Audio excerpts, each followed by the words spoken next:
S&P 500 hit an all-time high today. The stage is set. Take me back to 2000. That's what it feels like here with Nvidia up another 5.16% today, taking out Apple as the second highest market cap stock in the S&P 500.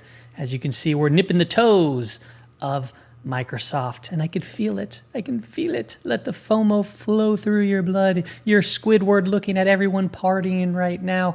But be careful, because FOMO means no mo. We're going to talk about a lot on today's Stock Market Brief show, mainly looking into how this looks very similar to back in 2000. But more importantly, how we can play this. Because, well, to be honest, shorting the market is a much difficult task, especially if it continues higher.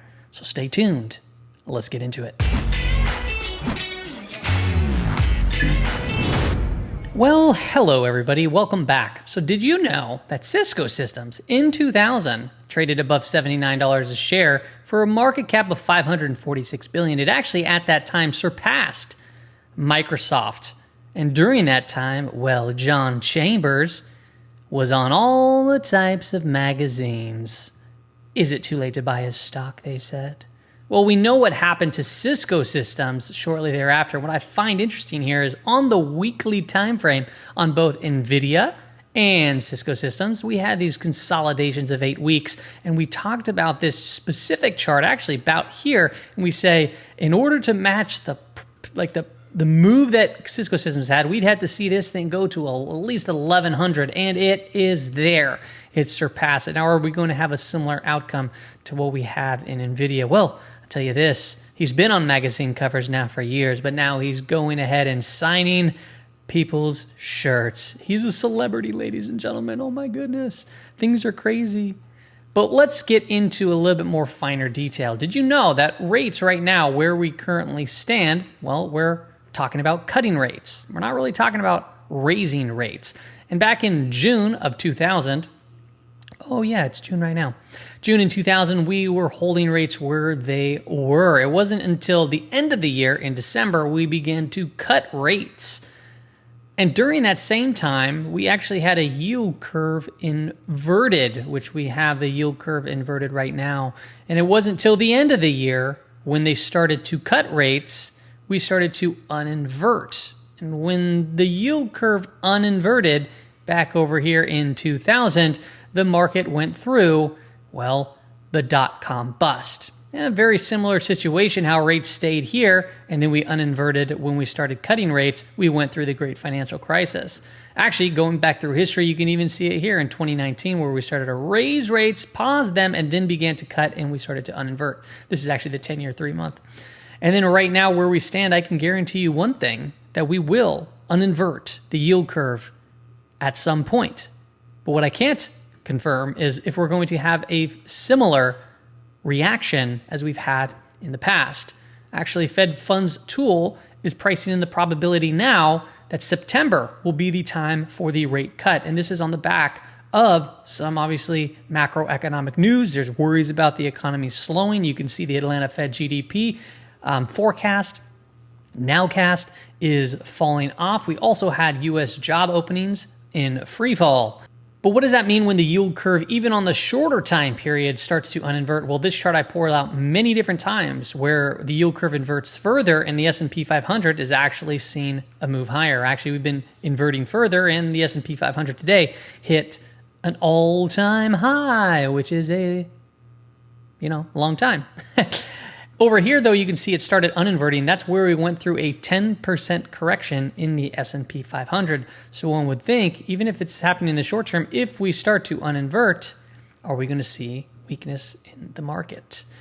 Now, we have a big report coming up here on Friday, the jobs numbers, non-farm payrolls, and unemployment. So it's going to be important to pay attention to the expected moves coming into that report. Now, we had a huge day today, not much going on tomorrow, so probably tomorrow will be a consolidation type day, maybe get some follow through, it'll consolidate, and we'll get more into those technicals momentarily. As I stated previously, We did hit an all-time high in the S&P 500, looking at the SPY, that is. If you look at the 15-minute chart, we are trading now outside of the weekly expected move. Tomorrow's daily expected move is pointing us into 537.28 and beneath us at 532.06. It's very common to trade around the weekly expected move. So to see us come back into this range would make complete sense. If it starts pulling back to the lower, I went ahead and anchored a view up to the swing low over here. And then you can see we actually anchored right over here where price handed off. We bounced from that level. So even pulling back outside of the daily expected move, if we were to do that tomorrow, may present itself a bounce back up to and around the weekly expected move going into that jobs report. The 11 sectors that make up the S&P 500 today, technology led the way up 2.25%. Utilities was down 0.58%, and consumer staples down there too. So this was pretty much a just picture-perfect risk-on type of trading session. But what I found interesting today was even with the NASDAQ up 2% practically, the NASDAQ 100 was up 2%. The Dow Jones was only up a measly 25 basis points, and even the small caps were not, really competing all too well. If we take a look at Bank of America's technical commentary, they have provided us targets up to and around 5,600 to 6,150, and that is based off of their cup with handle after that bear market there in 2022. So now it's not going to obviously be a straight shot, but that would be their targets going into the end of this year and potentially into next year. Now, what I found interesting here was if you look at week-to-date performance, there's actually still a lot of stuff in the red. Now, a lot of stuff is in the green, and what's helping the bigger names like Qs and the semiconductors, technology, right? SPY, right? Well, look at the 10-year yield. It's off about 5%. So as this has been going down, we know about the negative correlation, and that could send obviously the market's higher. And you can see the dollar is down there too on the week, and that helps out as well. But even with those down substantially, I still find it quite interesting that IWM is still down on the week. So one of two things here. One could be that the market's just going up and it's potentially going to be coming back down here, or the opportunity could be in small caps if they're going to do a catch-up type trade. And even on that note, financials is also down on the week here too, as the S&P 500's up. And then energy, which I think is, yep, there it is. Energy is massively down too because oil has been falling too. And these are some important sectors. So energy and financials down while the S&P 500 is holding itself up 1.38% on the week. So if this kind of divergence continues, it's going to have to resolve itself in one or two ways. We're going to have a catch-up trade, or we're going to have a catch-down trade. And you can see the 10-year yield here has been coming off hard and fast. So this typically means that we'll probably see a bounce here in the near future for the 10-year yield, which means bonds could potentially go down. And that could be where the market pulls in a little bit. You can see oil actually did bounce today after a pretty strong sell-off, and these two move hand in hand. And sometimes oil leads the move in the 10-year yield. As you can see, it fell here, then yields fell. It fell here, then yields fell. Okay, so perhaps maybe as this is falling and this is falling, if this is bouncing, we may see a move higher in 10-year yields in the shorter term.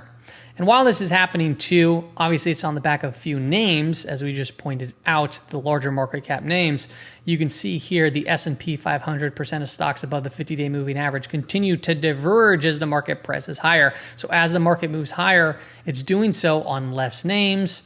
But, the most important name here is Nvidia. It has a high implied vol, and it's the second largest market cap names. I just found it so interesting that back in 2000, right, why I pointed this out, is that Cisco passed up Microsoft, and we're literally nipping at the heels here of Nvidia now being the one passing up Microsoft. So not only do we have an analog, but we also have a very similar situation as far as market cap goes. And if you want to take it one step further, Cisco Systems was not a household name, but yet it was one of the biggest companies.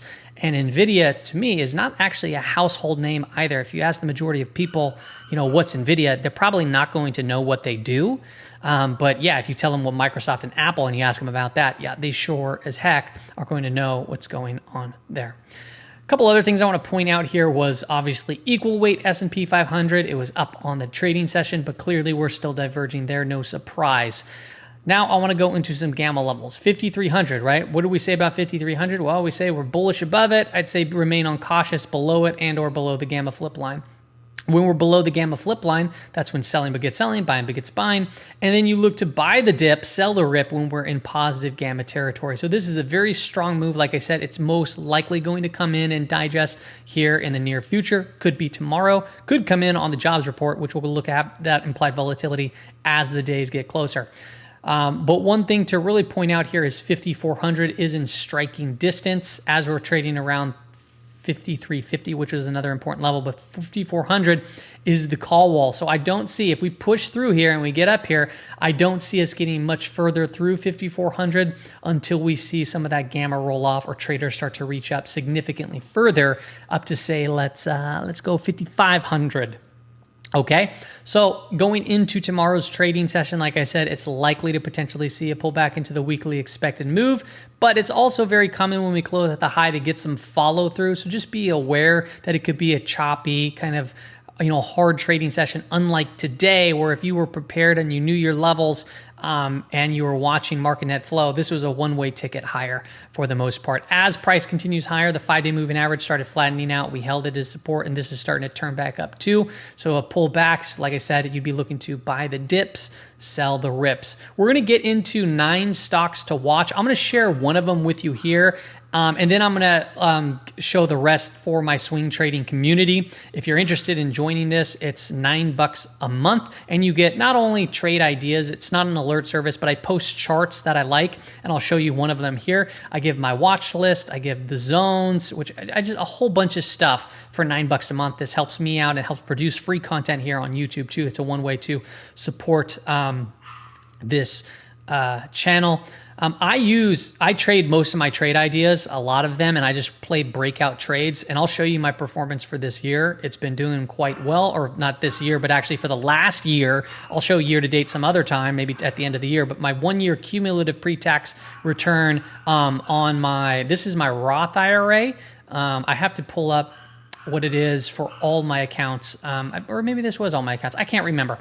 But this is through June 4th, so after today's, it's going to be even higher, hit a new all-time high, but 85% compared to this. And this is what happens when you trade individual equities, right?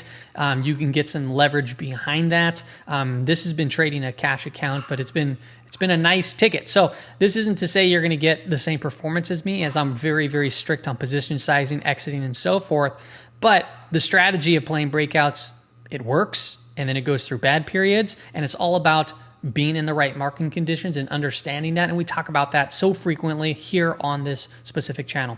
So let's go ahead and get into one of the trade ideas. Here is FRPT. This is Fresh Pret, and these are from the tight list that I update at the end of the week, going into the following week. So I've been watching this one, and you can see there's a series. One, it's in bullish context, right? It's up above these moving averages here. It's the 20 and the 50. It's gapped up on earnings. We pulled back and we saw a nice move, and then we consolidated on light volume, and then we broke out again. And what it's doing right now, it's just consolidating very tightly. I know some people will look at this like, but it's a rising wedge.